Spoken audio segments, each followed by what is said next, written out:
A gente decidiu ter esse filme como atividade inaugural do núcleo de audiovisual, não só pela qualidade do filme, pela temática que ele carrega, pela importância da reflexão que ele provoca, mas também pelo Vicente Amorim, que é um cineasta que tem uma longa trajetória em diversas atividades dentro do audiovisual, no cinema, na televisão, com publicidade também, com produção de propaganda. Durante muito tempo ele vai falar sobre isso, mas a gente achou que era uma figura excepcional para a gente fazer o início desse conjunto de atividades, dada a longa trajetória dele e o reconhecimento que ele tem no mercado audiovisual brasileiro e internacional.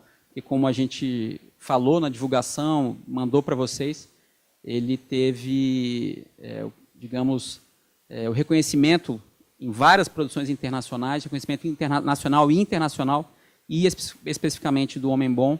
Esse filme foi indicado como um dos 10 melhores filmes produzidos no mundo em 2008. Então, a gente ficou muito feliz de poder iniciar o ciclo de atividades com esse filme e de agradecer imensamente a disponibilidade e a parceria do Vicente para ser a primeira pessoa convidada para participar das nossas atividades. Eu queria te convidar aqui, Vicente, por favor.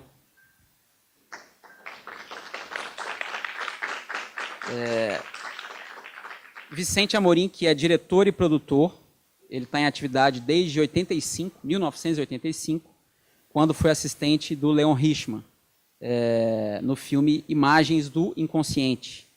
Seus 7 longas, vencedores de vários prêmios e presentes em diversos festivais internacionais, foram exibidos comercialmente no mundo inteiro, como eu estava falando, além de somarem 22 indicações na Academia Brasileira de Cinema.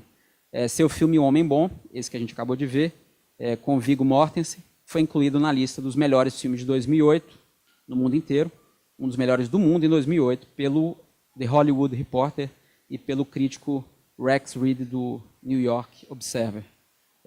O Vicente dirigiu também vários curtas, mais de 500 comerciais e várias séries, entre elas A Justiceira, para a TV Globo, e Espinosa, com Domingos Montagnier, para o GNT. Então, como eu disse, para a gente é um prazer enorme te receber aqui. Obrigado mesmo. Falo isso em nome da Ação da Cidadania. Daniel, diretor-presidente, o Kiko, diretor executivo, o Norton, que é produtor junto com a gente no núcleo de audiovisual. E eu não vou me alongar muito mais. O privilégio de ter o Vicente aqui é também para que vocês possam conversar com ele, tirar dúvidas, conversar sobre esse filme e também conversar sobre a experiência profissional dele. Então, eu queria passar a primeira palavra para o Vicente e depois abrir para vocês fazerem suas perguntas, bate-papo com ele aqui. Tá? Bom, boa noite. É um prazer e um privilégio estar aqui com vocês. Que bom que vocês gostaram do filme, me parece que a maioria de vocês gostou, pelo menos. Bom, então, estou aqui, vamos começar. Bom, eu estou com o microfone. Quem tiver interesse em fazer alguma pergunta, só levantar a mão que eu passo o microfone para vocês aí. A gente está falando no microfone, gente, é menos pela formalidade, mais pelo registro, tá? É claro que para todo mundo ouvir bem também. Quem aqui? Aí só pedir para você se apresentar rapidinho, por favor, antes da pergunta. Meu nome é Vitor, eu sou professor de geografia. E a pergunta só em relação ao filme, em relação ao filme específico, né?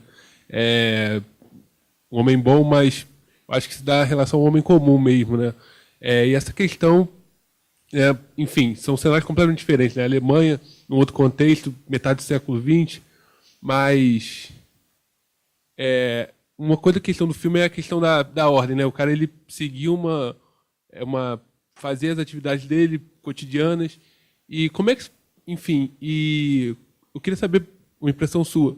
Como é que você vê essa questão da gente viver a nossa vida reproduzindo essa questão da ordem, até de legitimando a normalidade em contexto de exceção, como nesse caso e também o nosso, né? Essa questão porque é vista às vezes como uma aberração, né? Quando você começa a fazer coisas que são fora da ordem para tentar subverter essa ordem, mesmo tendo a normalidade como algo confortável, né? Como você vê essa questão, se isso teve algum peso no seu filme? Nada deve ser normal, né? Eu, quando fiz o filme, a gente filmou há 10 anos atrás, o projeto chegou às minhas mãos há quase 15, na verdade. Eu não imaginava que ele fosse ser tão atual. Muito menos eu imaginava que ele pudesse ser não só uma história que chama atenção para o que pode acontecer quando a gente se deixa levar pelas circunstâncias e pelo nosso dia a dia, banalizando o mal, como diria Hannah Arendt, como eu não imaginava que ele pudesse ser uma alegoria, infelizmente, tão concreta para o que a gente pode viver no Brasil, para o que a gente está começando a viver no Brasil hoje.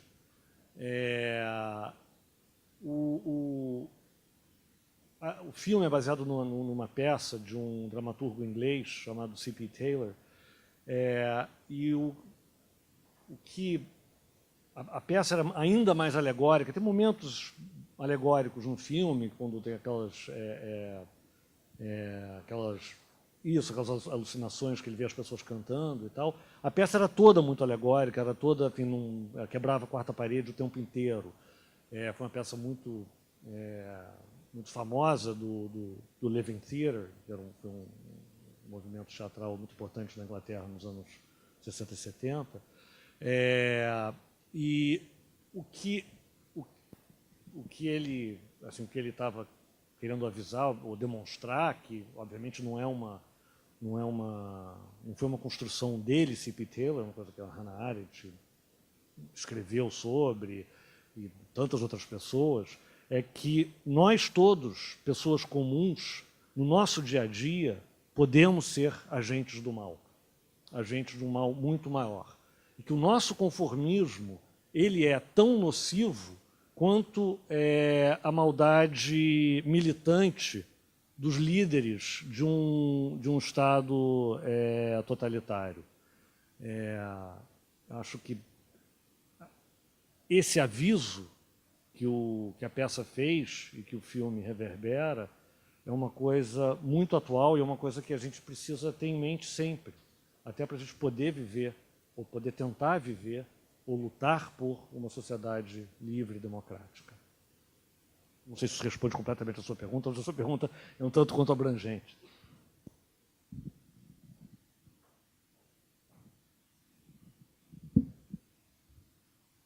Boa noite, meu nome é Lucas Rocha, eu sou ator e diretor audiovisual da companhia Ratos de Teatro.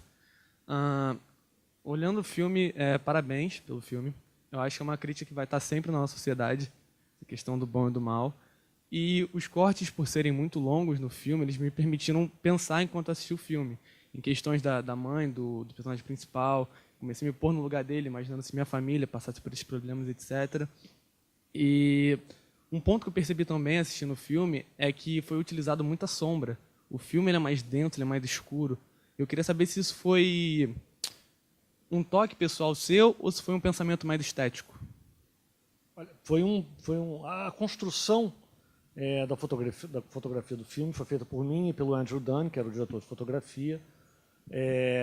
O que a gente queria era tentar criar ou demonstrar fotograficamente, esteticamente, um clima de opressão psicológica que o personagem vive ao longo da trajetória dele, sem chegar a ser expressionista, sem chegar a emular, sei lá, Murnau e outros clássicos do expressionismo alemão. A gente flerta com essa estética para fazer um comentário sobre como o que está acontecendo com a sociedade em volta do personagem e a apatia do personagem oprime ele. Enfim, isso foi uma escolha estética, portanto, bastante consciente nossa.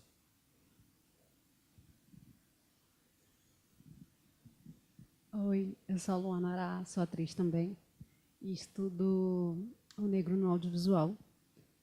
Continuando a ideia das perguntas, eu queria que você falasse sobre a escolha do nome do filme, né? Porque o homem bom, e você acabou de dizer de que a omissão, né, pode tornar a gente tão pior quanto quem nos oprime. Eu queria que você falasse sobre a escolha do nome. O filme, o título do filme em inglês é Good. Good, em inglês, quer dizer tanto bom quanto bem. Então, esse duplo sentido do conceito de good, de ser tanto, de poder ser o bom, eu sou um homem bom, quanto bem, no sentido metafísico, é uma coisa que era intraduzível. Não podia chamar o filme de bem bom em português, né? Podia ser mal interpretado. E a gente, eu e o distribuidor brasileiro conversamos muito sobre qual deveria ser o título do filme em português. A peça não tinha uma tradução, pelo menos eu não conheço uma tradução, não tinha uma referência para seguir a partir da peça no qual o roteiro foi baseado. E como o filme conta a trajetória desse homem, e o título em inglês é Good, a gente resolveu, por simetria, dar o nome do filme em português de O Homem Bom.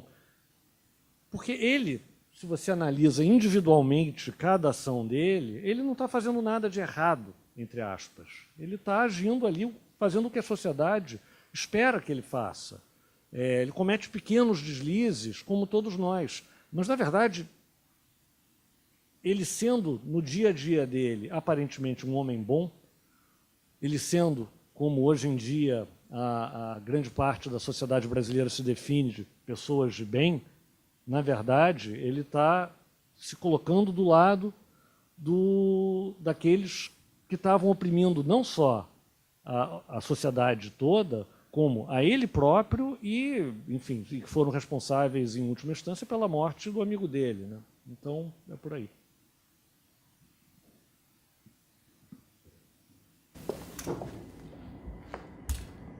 Oi, boa tarde, parabéns.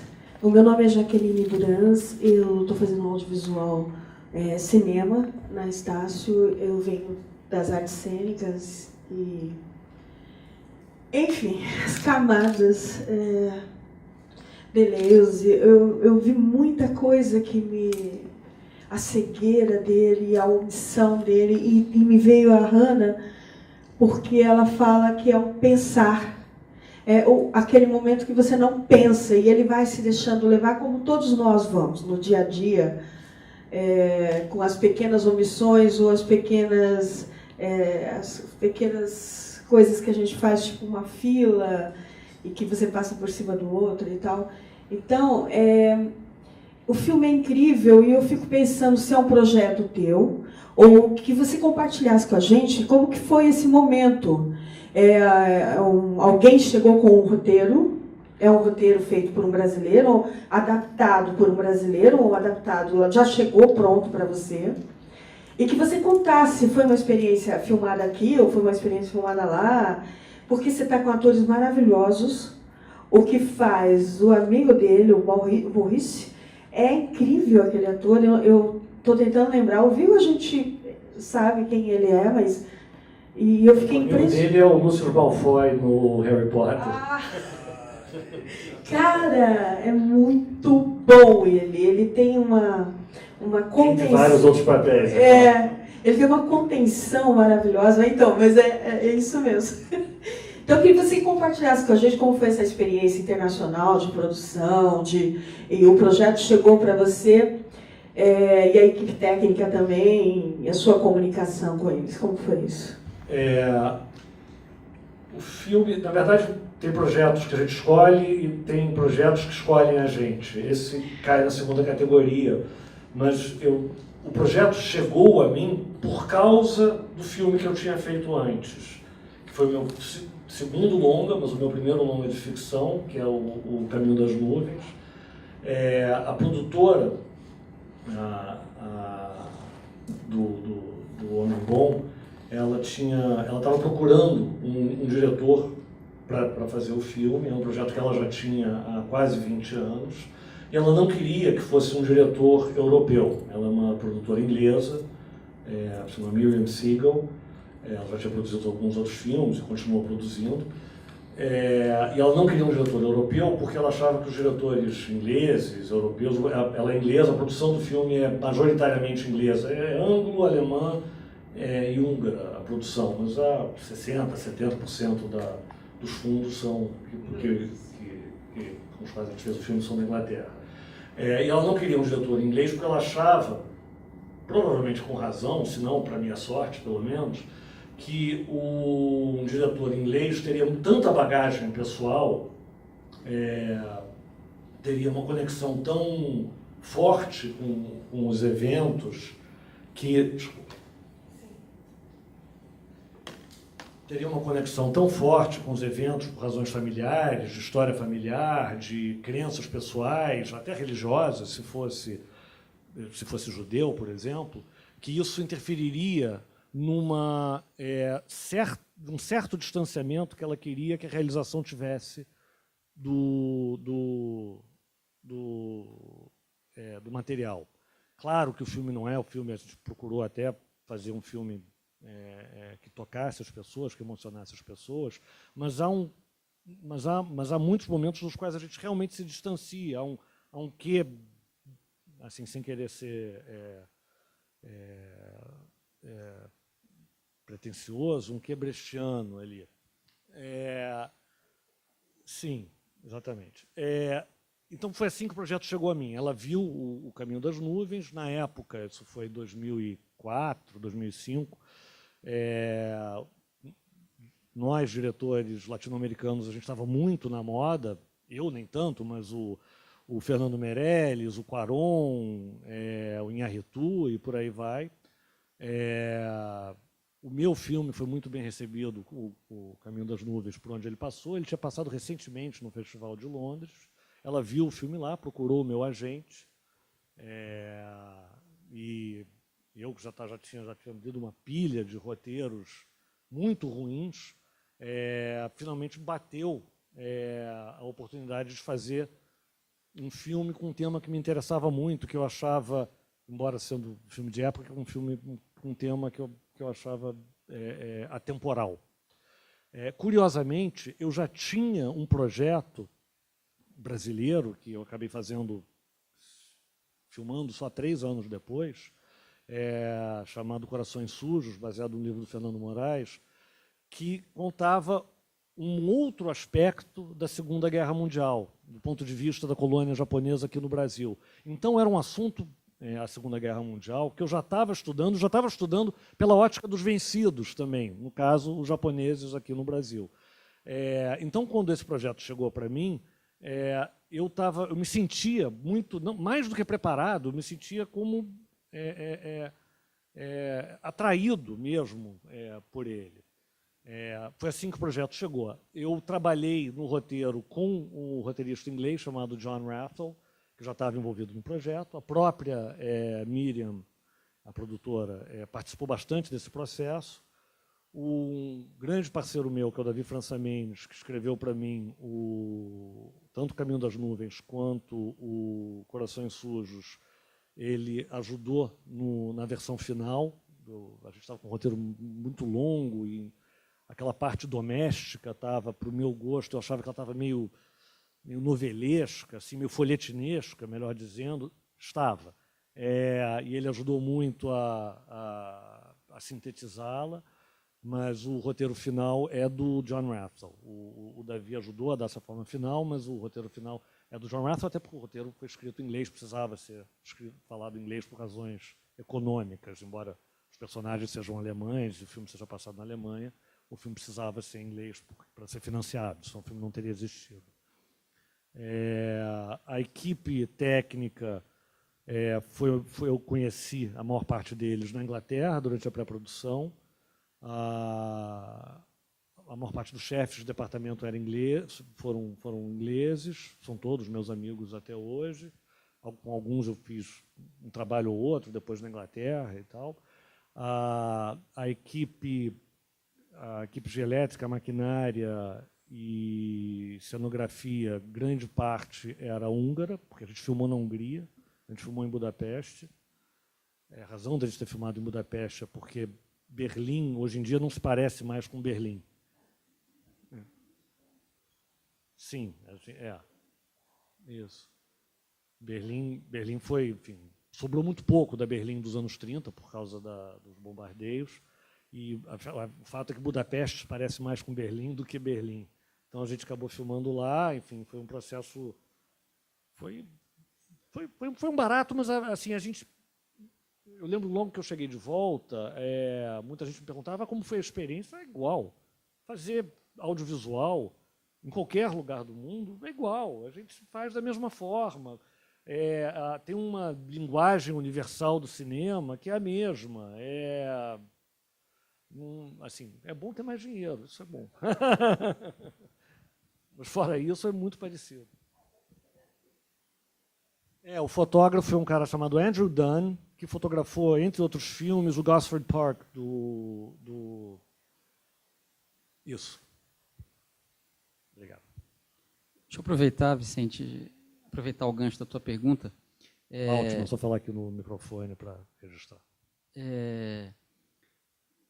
Caminho das Nuvens e O Homem Bom, e você tem outros projetos que são baseados em histórias reais, né? As suas ficções que você dirigiu. Inclusive, acho que é talvez uma informação a ser dada aqui em primeira mão para a turma. Tá em fase de pré-produção do longa de ficção do Betinho, do Herbert de Souza, né, fundador da Ação da Cidadania. Inclusive, essa é uma relação direta que temos aí. Agora eu vou ficar nervoso.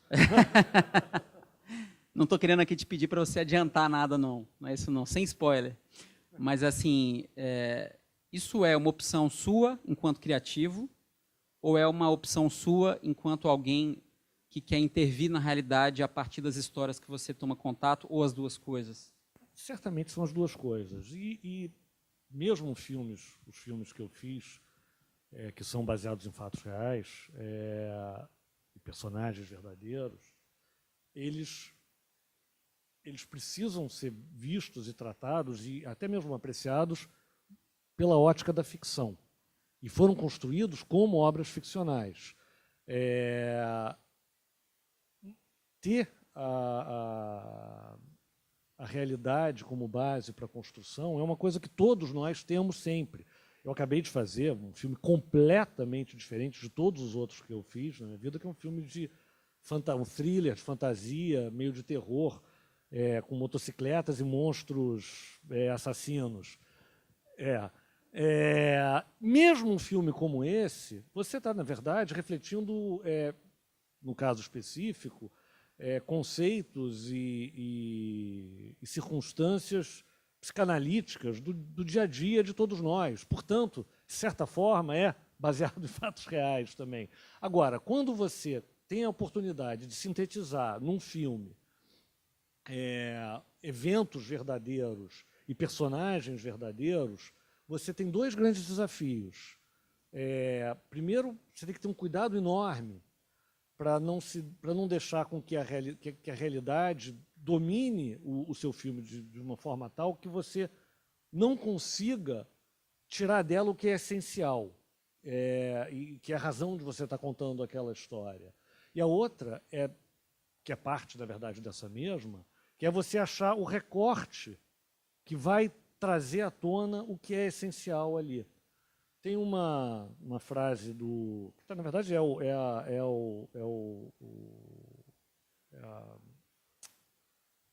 epígrafe do Gandhi, do Attenborough, que ele começa o filme, aparece esse letreiro dizendo que é impossível você resumir num longa-metragem a vida de qualquer pessoa, muito menos a vida de um cara que nem o Gandhi. Mas é impossível você resumir num longa-metragem a vida de qualquer um de nós aqui, de qualquer pessoa, de fato. O que você tem que fazer, ainda parafraseando o Attenborough, é achar o caminho do coração daquele personagem. Se você achar isso, você vai ter achado a essência dele e vai conseguir, sendo essencial e, portanto, tirando muita coisa do caminho, já me desculpando aqui, para quando o filme do Betinho for feito, traduzir em imagens, em 1h30, 2 horas, o que a razão pela qual, o que te levou a querer fazer aquele filme. Se você tenta ser enciclopédico, se você tenta ser muito abrangente, você certamente vai ser muito raso e não vai tocar as pessoas, nem vai conseguir traduzir o espírito daquela pessoa, ou daquelas circunstâncias, ou daqueles eventos, no filme que você no filme que você está tentando fazer. Os filmes que eu fiz foram, como eu estava dizendo agora há pouco, foram tanto escolhas pessoais, quanto foram projetos que me escolheram por causa de outros projetos que eu fiz. Eu escolhi fazer o Caminho das Nuvens, que é baseado numa história verdadeira de uma família que pedala de bicicleta 3.200 quilômetros da Paraíba até o Rio de Janeiro. Para isso, eu fiz antes um documentário reproduzindo esse caminho, que é o 2000 Nordestes. Por causa disso, me chamaram para fazer um filme baseado em circunstâncias históricas verdadeiras e em personagens, aqui no caso do Homem Bom, são vários personagens amalgamados.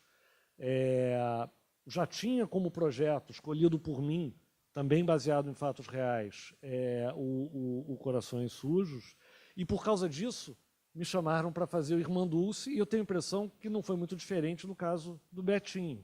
São portanto, escolhas que você faz que provocam escolhas de terceiros sobre você, mas, na verdade, no fundo, no final das contas, são sempre escolhas suas, porque você pode escolher não fazer, como eu já escolhi, aliás, determinado projeto.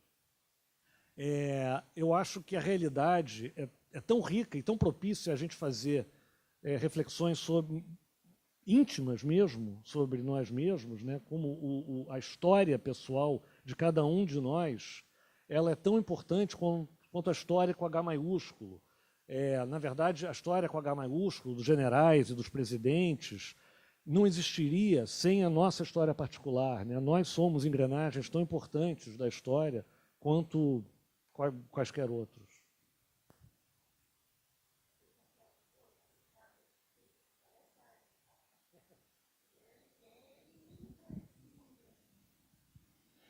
Boa noite, Vicente. Meu nome é Felipe. Primeiro, queria parabenizar você, porque eu tive a oportunidade de ver o Caminho das Nuvens, o Corações Sujos. Esse eu estou vendo pela primeira vez. E o Corações Sujos, especificamente o Corações Sujos, ele tem uma qualidade admirável, que é de muitas características que o projeto envolve, mas que o diretor, quando consegue tocar a emoção de uma pessoa, eu acho que tem uma sensibilidade envolvida, mas não vamos negar que tem uma técnica. Então, é admirável quando você consegue aliar a sensibilidade e a técnica e falar, não, vou puxar o espectador para cá, agora eu vou trazer ele para cá. Então, você está conduzindo, essa é a função do diretor, e conseguir esse objetivo não tem garantia de que no final vai resultar assim. E no Corações Sujos é assistir com a minha esposa.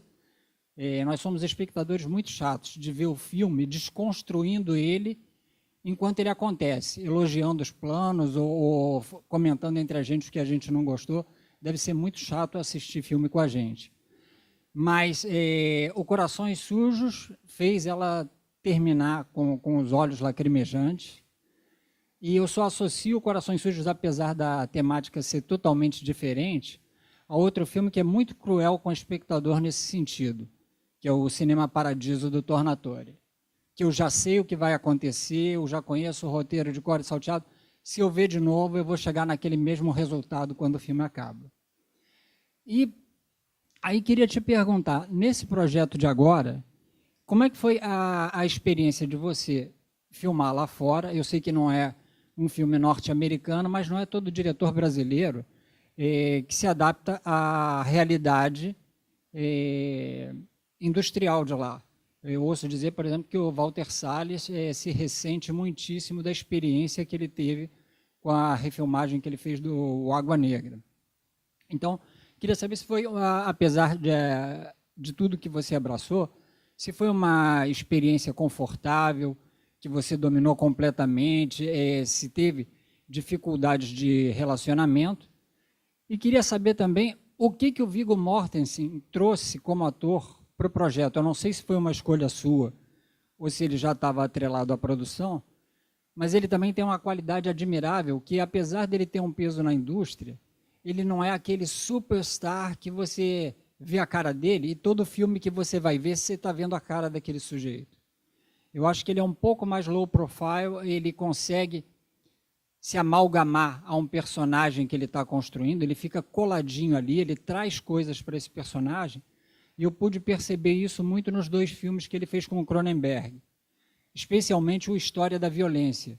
Então, apesar de ter coisas ali que são muito jocosas, a gente sente nitidamente a cumplicidade do diretor e da equipe com o ator que está desenvolvendo aquele personagem. Como é que foi para você trabalhar com ele? Tentando voltar ao início da pergunta, bom, vou começar pelo Viggo. Então, o Viggo, sim, foi uma escolha minha, era um desejo meu, era um sonho meu. E, curiosamente, quando meu e dos produtores, um filme como esse, quando eu fiz, enfim, hoje eu já estou partindo para o meu 8º longa.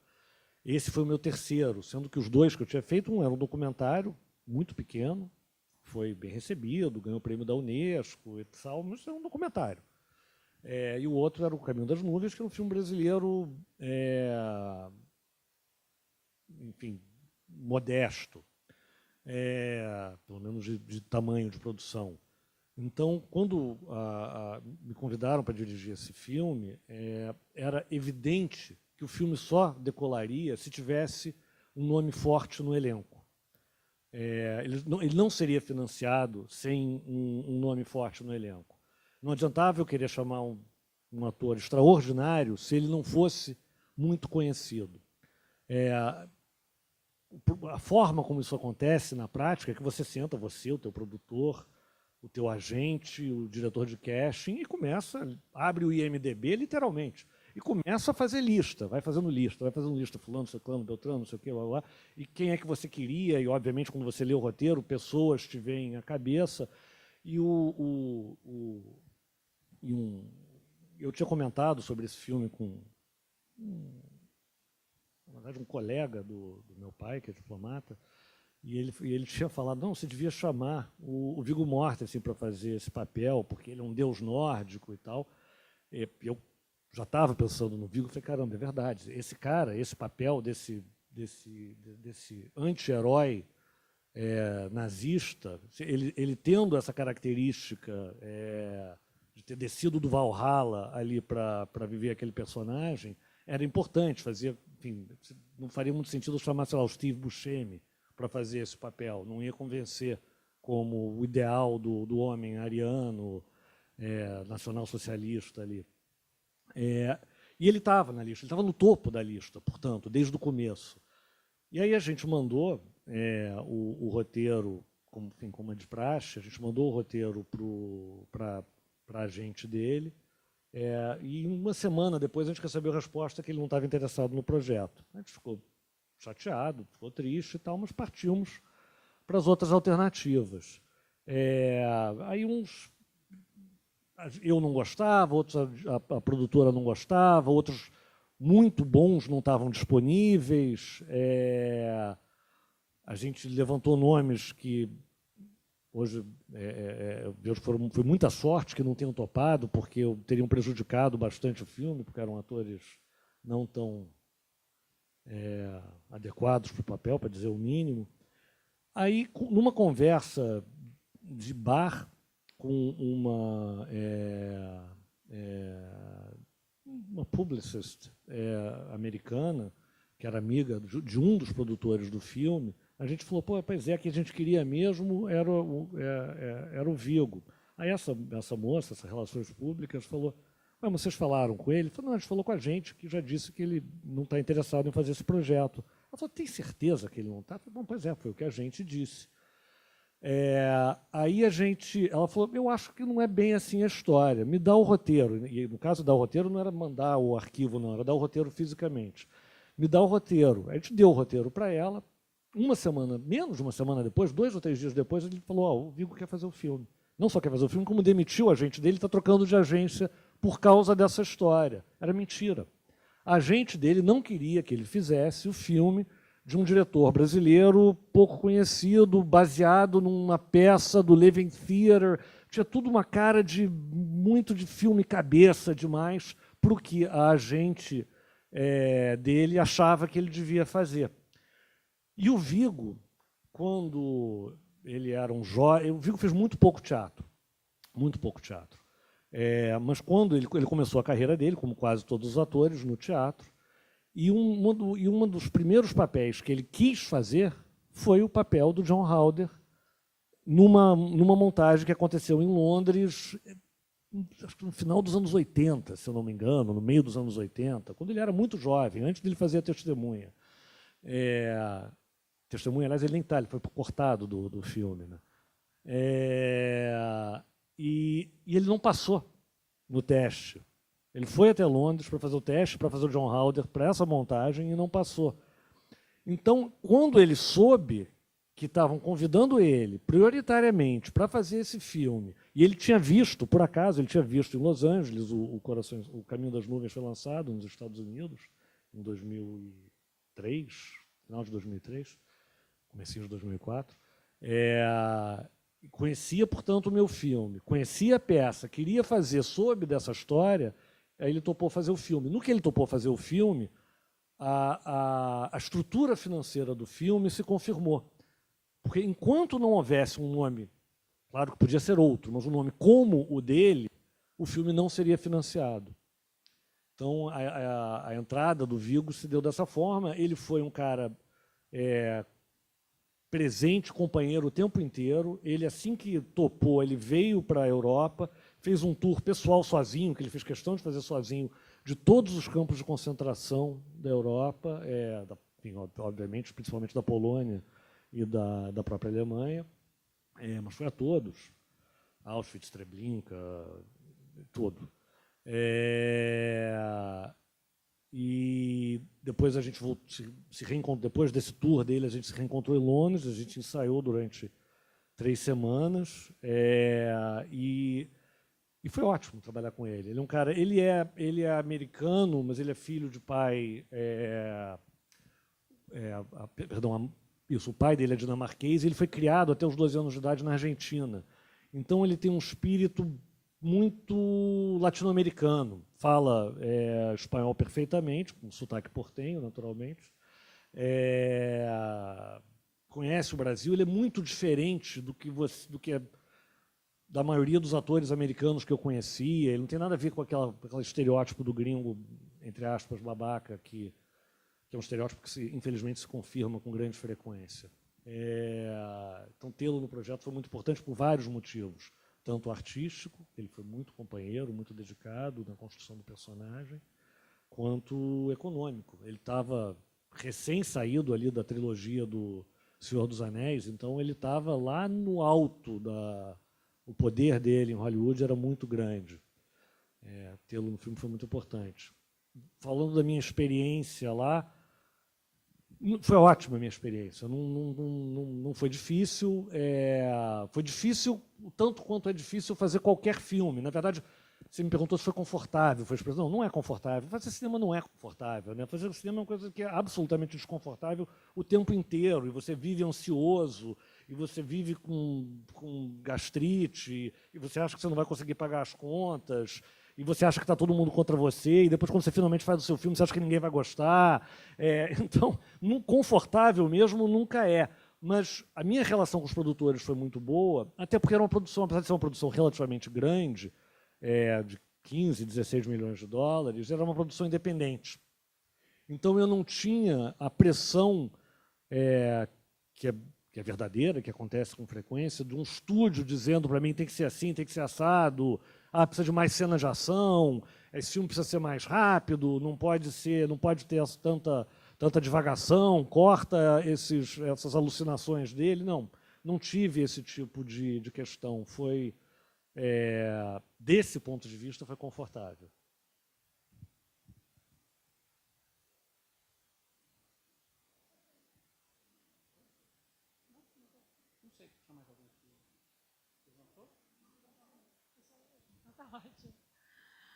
Boa noite, meu nome é Fabrícia Miranda, eu sou moradora do Complexo de Manguinhos, favela do Arará, né, especificamente uma das 13 favelas, né, do Complexo de Manguinhos. E é interessante falar sobre Betinho porque eu fui uma das beneficiárias do ação Natal Sem Fome. Né, na década de 90, minha mãe, junto com a Associação de Moradores, que tinha essa parceria do projeto do Betinho com a Associação de Moradores, eles distribuíram, na época, cestas básicas. E eu me lembro que era dia 23, eu acho que de dezembro, se eu não estiver equivocada, e, basicamente, nós, moradores da favela, quase não tínhamos o que comer naquele Natal, o que íamos ter para cear no Natal.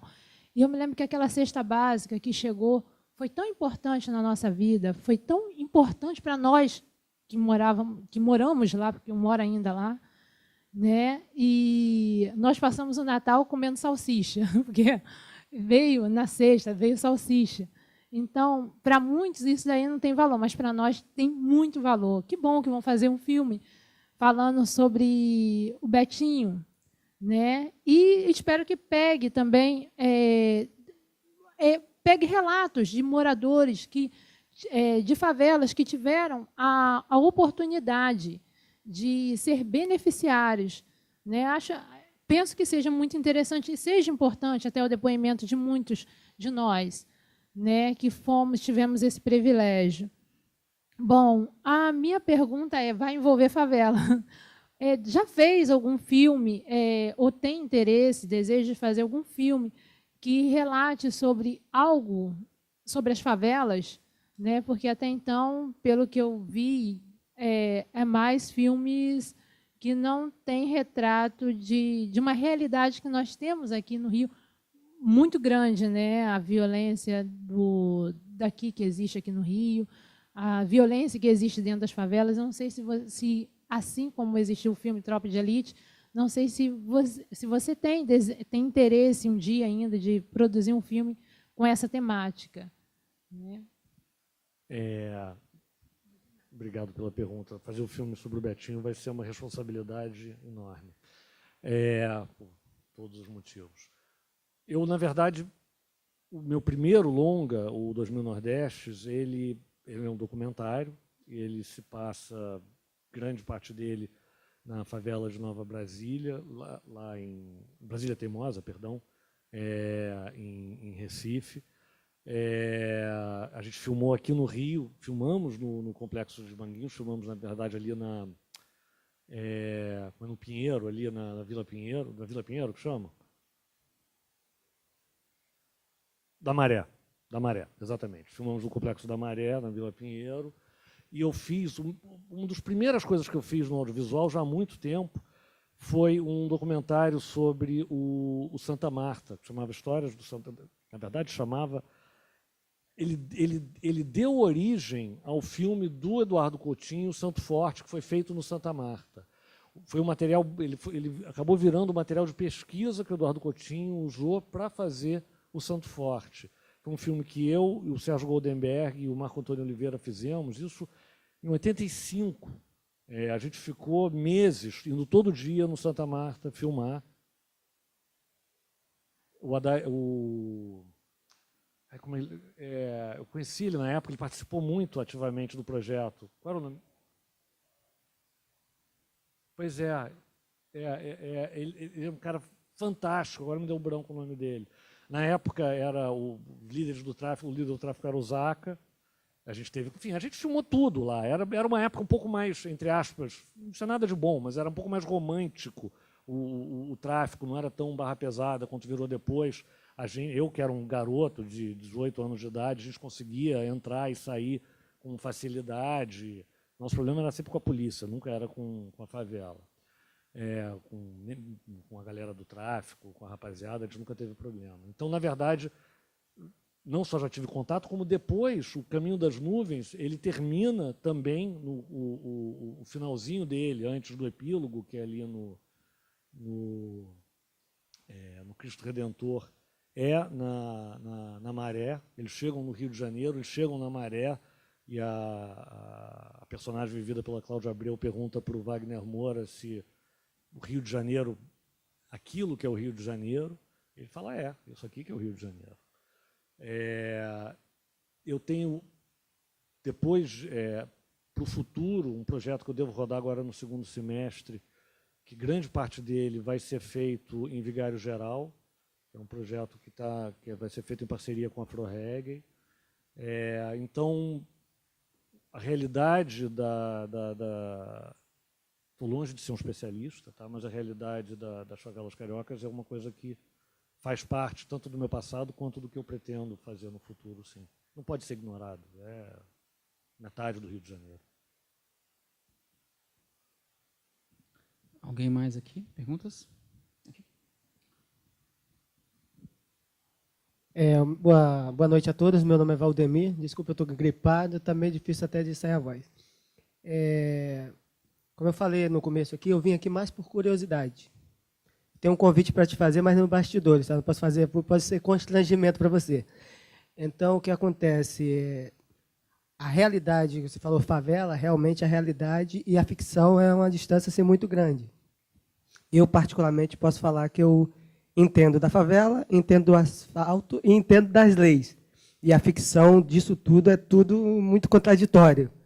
Então, o que eu gostaria de perguntar especificamente a você é o seguinte. Você realmente vive já, ou pelo menos teve relato real da favela, ou o que contam? Porque, infelizmente, a realidade, a ficção é muito distante, pelo menos do meu ponto de vista. Olha, como eu falei, eu estou longe de ser um especialista, não me pretendo ser, não sou antropólogo, sou diretor de cinema, mas passei quase 6 meses, indo diariamente, todos os dias mesmo, sábado e domingo, inclusive, ao Santa Marta filmar. Então, o meu conhecimento, pelo menos do Santa Marta, dos anos 80, era muito bom, era pessoal. Depois eu voltei lá numa situação completamente diferente, como assistente do Spike Lee, para fazer aquele videoclipe do Michael Jackson, mas ali foi um dia, uma coisa completamente, realmente meio fora da realidade. Eu acho que eu conheço razoavelmente, mas não, eu estou longe de ser um especialista. Acho que isso a gente precisa trabalhar com as pessoas que entendem disso, a gente precisa sempre fazer, estudar, fazer laboratório e encarar a realidade com muito respeito na hora de transformá-la em ficção.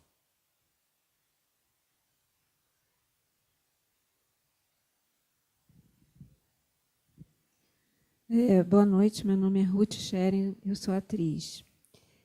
Você me falou, você falou para todos, aliás, que você levou 3 semanas de ensaio e que você tinha como verba para rodar o filme entre 15 a 16 milhões, é isso? Como é que foi lidar com... Primeiro, quanto tempo você levou, no geral, para fazer o filme? E como é que foi lidar com... Se você foi pressionado com relação a esse tempo, como é que foi lidar com isso? A gente é pressionado o tempo todo. O tempo todo. A grande batalha que existe dentro de qualquer projeto audiovisual, de qualquer escala, é entre a ambição e o orçamento. O normal é que a ambição seja maior do que o orçamento. Então, há uma pressão, sempre há uma pressão para você realizar o que você ambiciona, o que o projeto ambiciona, em menos tempo. As 3 semanas que eu ensaiei foram, eu acho, deu certo, foram ensaios muito produtivos, foram muito intensos, mas se eu pudesse eu teria ensaiado mais tempo. Eu ensaiei, por exemplo, o Caminho das Nuvens durante 6 semanas. Ensaiei o Corações Sujos durante 5 semanas. Ensaiei agora um filme muito menor, que é o Motorrad, durante 4 semanas. Por que eu ensaiei só 3 semanas um filme de 15 milhões de dólares? Por causa da agenda do Vigo. Só me permitia 3 semanas de ensaio, senão certamente teria ensaiado mais. A pressão houve, mas não houve uma pressão desmesurada. A gente fez o filme com relativo conforto, filmando aí uma média de 3,5 páginas, 4 por dia. o que hoje em dia está virando um luxo. A gente está tendo que filmar 5, 6 páginas por dia. Nas séries de televisão, a gente chega a filmar 9 páginas por dia. Então, sim, há pressão, mas foi uma pressão muito controlada, muito dentro do certo bom senso. O projeto era um projeto muito caro, muito pessoal também para a produtora. Ela não ia deixar as pequenezas econômicas desfazerem um sonho de 20 anos dela. Enfim, claro, eu gostaria de ter tido mais tempo, de ter mais dinheiro, mas isso é sempre. Não, enfim, eu me envolvi no projeto no final de 2004, só fui lançar ele no final de 2008, começo de 2009, mas de produção foram, depois que o filme voltei à Alemanha, a gente foi à Hungria e vários outros lugares ver locação várias vezes, mas a hora que a gente começou a preparação foram, se eu não me engano, 9 semanas de preparação e 7 semanas de filmagem. E aí 6 meses, mais ou menos, 7 meses de pós-produção. Vicente, aproveitando um gancho também, sobre dificuldades de produção, você está contando um pouco das suas dificuldades ou das questões que estavam envolvidas na produção do Homem Bom. Foi um grande filme, uma coprodução internacional. Mas se a gente olhar lá para trás, o início da tua carreira, lá no final da década de 80, começo de 90, quais seriam as principais dificuldades e obstáculos que você se deparou para produzir seus filmes, suas ideias audiovisuais, suas produções, seja no cinema, seja na propaganda? Quais eram as dificuldades que você tinha naquela época e como é que você se relaciona, digamos, esse universo de produção audiovisual da época e hoje, em relação a dificuldades, facilidades? Sei que é uma pergunta muito ampla, mas assim, se você pudesse destacar algo, o que você destacaria?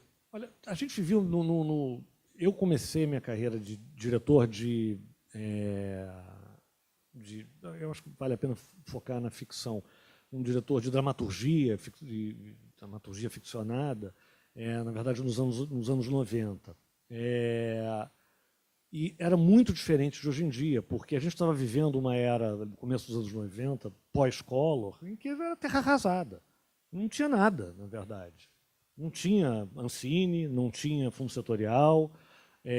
A partir de 93 ou 94 é que começou a chamada retomada com as leis de incentivo. A controvérsia, porque na verdade o filme da Carla foi feito em 94, né? Em 95 a gente já fez o Tieta. Na verdade o Tieta seria o segundo, mas enfim, 94, 95.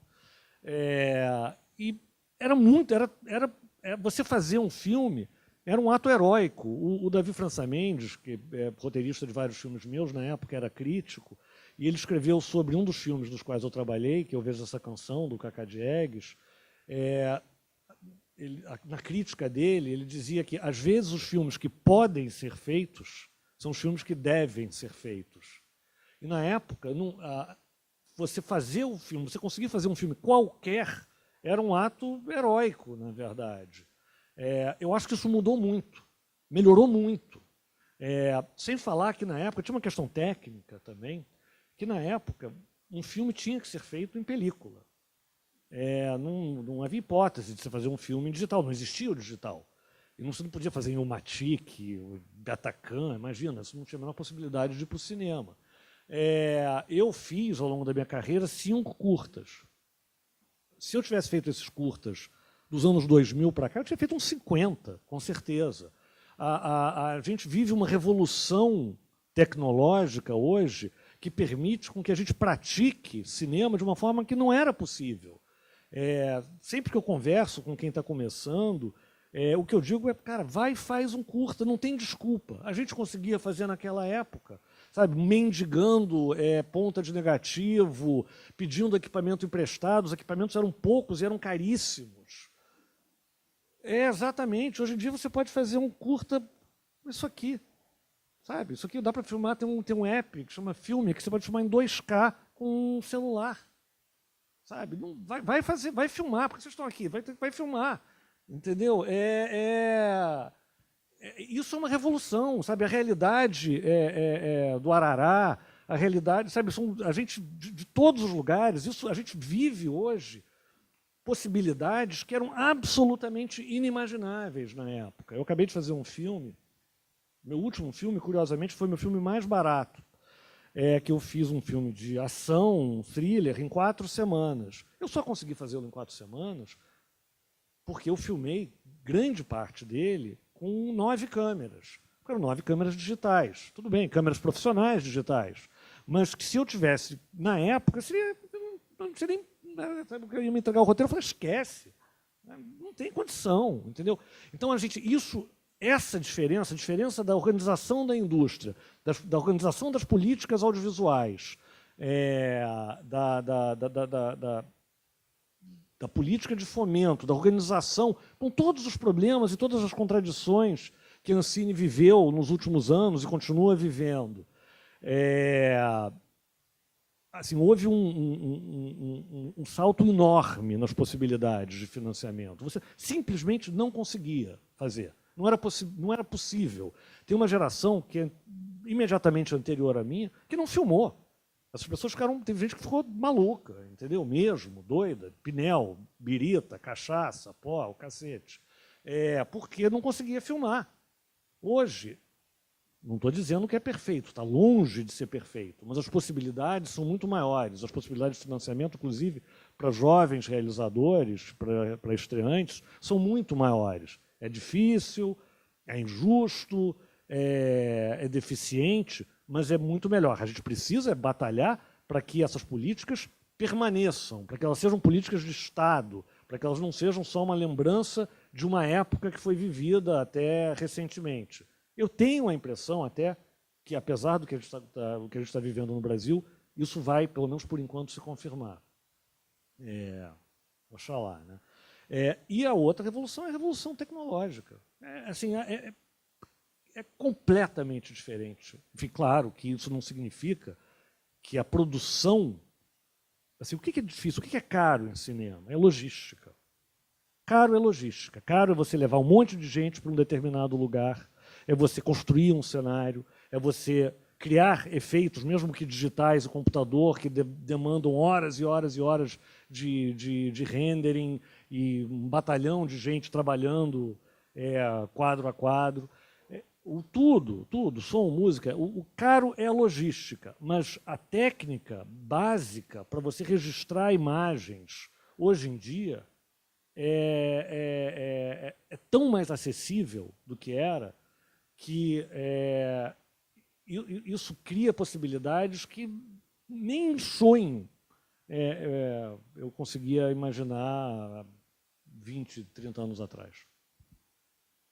Então, assim, tem muita gente que ainda fica, de alguma forma, imobilizada no ato de produzir hoje, né? Com tantas possibilidades aí, mas... Tem que produzir, tem que filmar, tem que, sabe, dá para editar no seu laptop em casa, dá para editar nisso aqui também.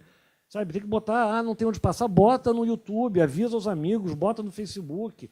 E assim revoluções acontecem. Tem gente que vai parar, literalmente, nos estúdios americanos, fazendo filme para Marvel, para Universal, a partir de filmes que foram feitos assim. Tem gente que muda a história